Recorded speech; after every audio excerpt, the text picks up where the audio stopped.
story called You're It. Have you ever played the game tag? As you tag, you say, "You're it." Well, why do you say that? Well, I'm not sure, but the Bible person you're about to meet is probably not the reason why we're tagging somebody and you say you're it. But if you'll use your imagination with me, he just might be. During King David's lifetime, there was a guy who, if you would have said to him, "You're it," he would have said, "Yeah, that's me." His name was It. Well, actually it was Ittai, but everybody had to call him It as a nickname for sure. You know, like, "Yo, It, how you doing?" Or, "Hey, itty bitty." Well, that one would have been because there was a lot of tall guys in his town. What is known about It? Well, in the Bible we learn that he was a Philistine. That was a heathen Gentile nation that was often at war with Israel. Back then, war was kind of like a spectator sport. You've certainly heard of Goliath too, that 9'9" giant. He's from Gath. That's the same town as It is from. It's about right here on the map, down from Jerusalem a little bit, but not too far at all from some other important places in our story.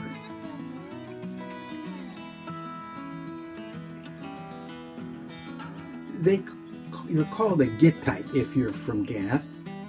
I imagine when It was about 12 years old, he likely went to cheer his hero, we'll call him Big G, who defied the Israel army to find one to fight him.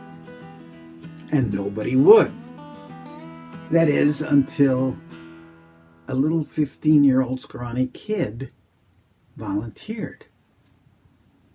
And so that's when It was there to see it.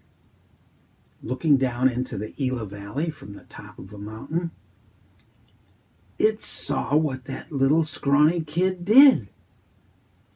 With a slingshot, a perfectly placed shot right between his eyes, he knocked Goliath right flat down on the ground. And It gasped, "No!" as his hero lay there totally motionless. And that kid goes over, grabs the giant's sword, and chops off Big G's head. And then the entire Philistine army, and It too, had to run for their lives 7 miles back to Gath, which was a walled city of safety. And King Saul's troops were hot in pursuit behind him, and there were plenty of dead bodies strewn along the way. Those that did return safely sat inside the city wall, sweating profusely, of course, catching their breath, but trying to put their minds around what just happened. One guy said, "Did you hear what that punk said? I come to you in the name of the Lord Almighty, the God of the armies of Israel." Ah. But then It said, you know what his next words were?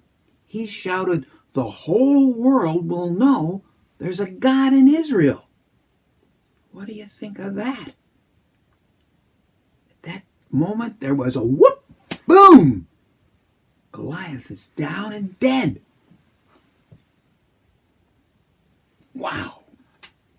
You know, instead of being angry, though, at that kid, I'm intrigued and wonder about the God that kid was talking about. I think it's weird that our gods are just man-made pieces of wood and stone. But David's God sure seems real to me. As a young man, David had lots of success in battles, and King Saul became jealous of David and wanted to kill him. Can you imagine that? So David had to hide out in a cave that was quite close to Gath. And when David went into town, he was quickly spotted. Everywhere he went, those goofy Philistine teenage girls swooned and sang the top-selling song in Israel, a dance song that's all about David. Its words in English were, "Saul has slain his thousands, but David his tens of thousands." Can you imagine what that meant? David didn't dare stay there. So he pretended to be crazy and got kicked out of town. But then a few years went by, and David and 600 men showed up, not in war, but they went right to Achish the king and asked permission to settle nearby in Ziklag. And they got permission to do it. It very likely saw this as his chance to go meet David and ask him the question he always wanted to ask. Tell me more about your God. And I wonder, David may have picked up his guitar, or maybe it was a harp, I'm not sure. And he said, "I'll sing a song to you. You want to hear it?" Oh, yes. The Lord is compassionate and gracious, slow to anger and abounding in love. He does not treat us as our sins deserve, for high as the heavens are above the earth, so great is his love for those that fear him. We now know that as number 103. Next, something happened that changed history. The Philistines had to go to war with Israel. So David volunteered to fight on the side of the Philistines. David doesn't expect any favors or special treatment, but some officers were afraid of what he might do. They were concerned David might betray them in some way, so they convinced Achish to make David return to Ziklag. But as David lives among these foreigners, no one had any complaint against him. The Bible records what the king of Gath thinks about David. Here's what the Bible says. "As God lives, you've been a trusty ally, excellent in all the ways you have worked with us. And as far as I'm concerned, you are God's angel."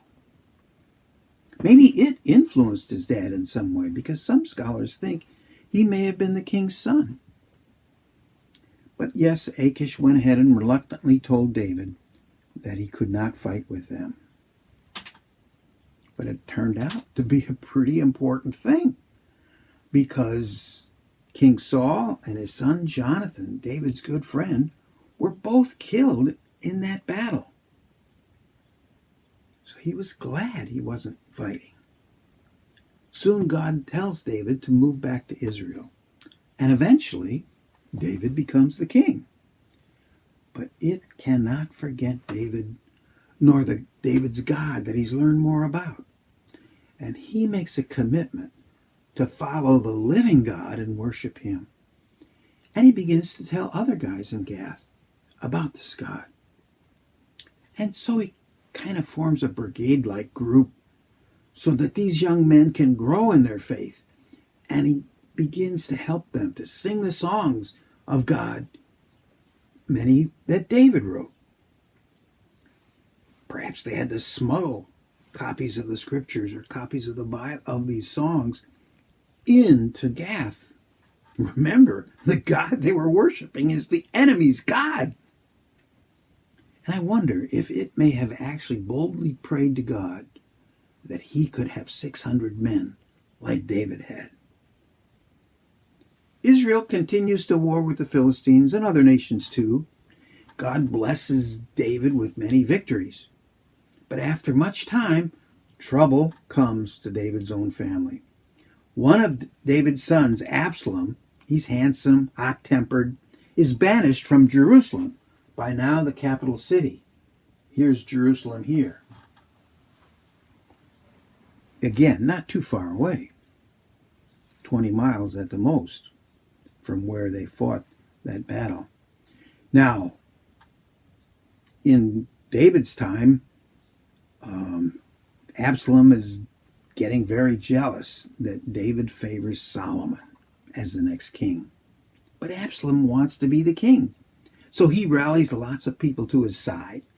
And in a few years, these rebels assemble in the town of Hebron. And Absalom declares himself to be the king. And they hatch a plan to invade Jerusalem. And they want to take over forcibly the kingdom away from his father. What about our guy It? How does he figure into this crazy story? Evidently, It and his band of now 600 God worshippers are outed by the Philistine secret police. And they end up being exiled from Gath.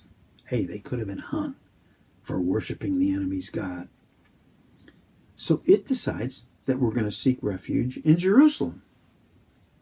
Soon these 600 men become David's trusted palace bodyguards. But just after they arrive, the distressing news also shows up. A spy tells David of Absalom's plan. He decides the only way to avoid bloodshed in his family is to leave town immediately, to flee the capital, get across the Jordan River, that's way over here, out into the desert, and deal with whatever is out there. And as he's going, the Bible tells for us, as the king went out, and all the people after him, and all his servants passed by him, all the Cherethites and Pelethites, and it says, and all the 600 Gittites who had followed Ittai from Gath passed on before the king. Yep, these men from Gath were heading out with David. Then the king said to Ittai, why do you also go with us? Go back, stay with the new king, for you are a foreigner and also an exile from your home. You came only yesterday, and shall I today make you wander about with us? Since I go, I know not where. Go back, take your brothers with you, and may the Lord show you steadfast love and faithfulness. David shows concern for these new arrivals. They won't have trouble if they stay in comfortable Jerusalem. David speaks to It of God's faithfulness as if It understands who God is and how God works. He doesn't speak to him as a heathen who knows only gods of wood and stone, because It is now a believer, as are the men with him. They are trusting in the living God. Yet when these 600 men and their families arrived in Jerusalem, they had expected to join forces with a strong kingdom led by a powerful king. But now, the king's leaving. David counsels It to take his men back to Jerusalem and support Absalom. If they leave the city, David has nothing to offer them but hardship and uncertainty. He's concerned for his brother's welfare, even when his own life is in jeopardy. He wants to give It, his old friend, but new arrival, the chance to disconnect himself from the one who's now an assassination target. Here's It's choice. Plan A. Suffer the hardship and possibly worse with the one he knows God's rightful king. Or Plan B. Enjoy an easy life by identifying with the popular choice to lead the kingdom. Here's how It responds. As the Lord lives, and as my Lord the king lives, wherever my Lord the king shall be, whether for death or for life, there also will your servant be. So then David says to Ittai, go then, pass on. So Ittai the Gittite passed on with all his men and all the families who were with him. Wow. This declaration shows God is first in Ittai's life. He knows the God of Israel as all-powerful and totally in charge. He's fully committed to David as the ruler of Israel. He'll be true to him regardless of whatever the circumstances are. His resolve is strong. And you know, any who would follow Jesus these days must also choose. Will it be Plan A, to suffer along with a rejected Christ?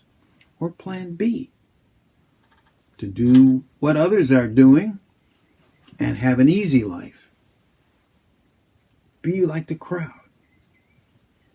One translation puts its declaration this way: wherever you go, I will go, no matter what happens, whether it means life or death.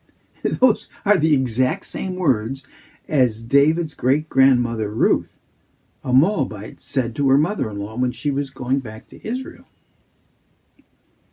They must have rung true because David knew those words too.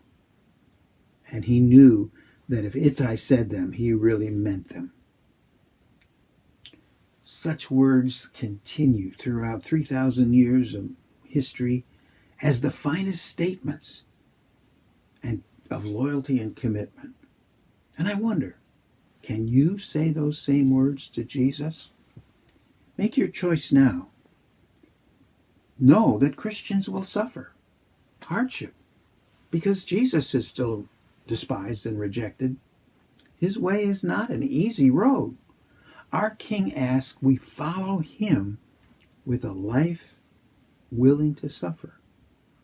All his followers are to remain faithful to the end. So I ask the question, who is your King? If you say that Jesus is, then you have been tagged. You're it. Get it? Now, you must pursue after Jesus with all your life.